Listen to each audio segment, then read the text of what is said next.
శ్రీ వెంకటేశ్వర స్వామి దర్శనానికి Shamshabad air port నుంచి తన కుటుంబ సభ్యులు, జాగృతి నాయకులతో కలిసి తిరుపతికి బయల్దేరిన తెలంగాణ జాగృతి అధ్యక్షురాలు కల్వకుంట్ల కవిత గారు ఈ రోజు మధ్యాహ్నం 3 గంటలకు అలిపిరి మెట్ల మార్గం ద్వారా కాలినడకన తిరుమలకు చేరుకొని శుక్రవారం ఉదయం తిరుమల శ్రీ వెంకటేశ్వర స్వామిని దర్శించుకుని మొక్కులు చెల్లించుకోనున్న కల్వకుంట్ల కవిత గారు తిరుమల శ్రీ వెంకటేశ్వర స్వామి వారిని దర్శించుకున్నాము. తిరుపతి, రేణిగుంట విమానాశ్రయంలో తెలంగాణ జాగృతి అధ్యక్షురాలు కల్వకుంట్ల కవిత గారికి ఘన స్వాగతం పలికిన అభిమానులు. ఈ సందర్భంగా కవిత గారు మీడియాతో మాట్లాడుతూ, తప్పుడు కేసు పెట్టి నన్ను 4 ఏళ్లుగా వేధింపులకు గురి చేశారు. సత్యం నా వైపు ఉండటం, దేవుడి దయతో ఆ కేసును కోర్టు డిశ్చార్జ్ చేసింది. వెంకటేశ్వర స్వామి అంటే మాకు ఎంతో నమ్మకం. కాలి నడకన స్వామివారిని దర్శించుకోవాల్సిన మొక్కు ఉంది.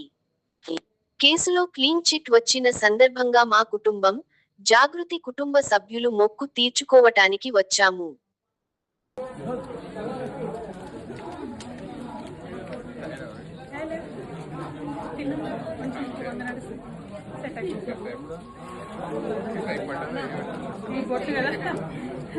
లాస్ట్ టైం కదా అంతే మరి ఇన్ని బొట్టు పెట్టాలంటే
నేను గత 4 సంవత్సరాలుగా పడుతున్నటువంటి మనోవేదన ఆ స్వామివారి దయ వల్ల మరి కంప్లీట్ గా నేను ఏదైతే చెప్తూ వచ్చాను, సత్యం నా వైపు ఉంది, న్యాయం నా వైపు ఉంది, భగవంతుడు నా వైపు ఉన్నాడని చెప్తూ వచ్చాను.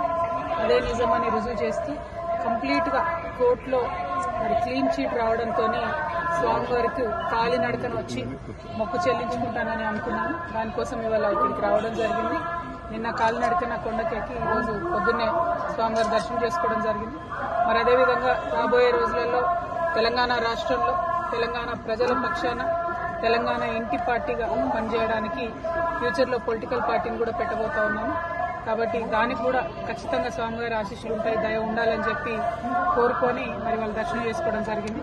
నేను ఎప్పుడు తిరుమలకు వచ్చినా ఒకటే కోరుకుంటాను, తెలంగాణ రాష్ట్రం బాగుండాలి, తెలంగాణ ప్రజలు బాగుండాలి, ఆంధ్ర రాష్ట్రం బాగుండాలి, ఆంధ్ర ప్రజలు బాగుండాలి. రాష్ట్రాలుగా మనం విడిపోయినా కూడా ప్రజలుగా కలిసి ఉండాలి, ప్రజలందరూ బాగుండాలని మనస్ఫూర్తిగా కోరుకుంటాను. అదే జరగాలని చెప్పి మళ్ళీ ఒకసారి భగవంతుని కోరుకుంటూ థ్యాంక్ యూ. జై తెలంగాణ, జై ఆంధ్ర.